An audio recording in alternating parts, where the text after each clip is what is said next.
Hey guys, today I'm going to tell you how to fix Light Night is not working in Windows 11. If you're using Windows 11, you're facing the issue that your Night Light is not working in your Windows 11, so let's see how can you fix the issue. So the very first thing, you just have to go to settings of your Windows, and here you can directly search for Night Light.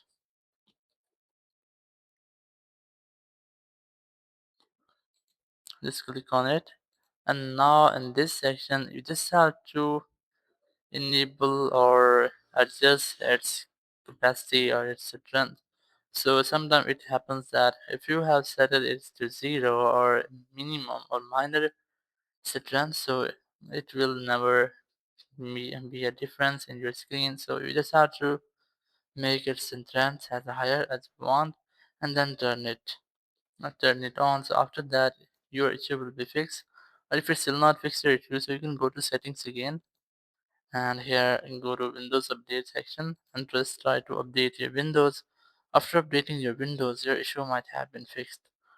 Or if it's still not fixed your issue, just press the window button again, go to search and just search for device manager.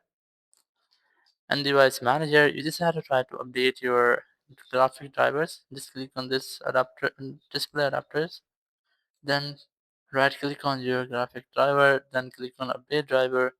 Then click on search automatically for drivers. It will search automatically for available driver updates. If there will be any pending update available, it will be installed on your Windows. After that, you might not get the issue again. Thank you very much for watching the video. Until next video, bye bye.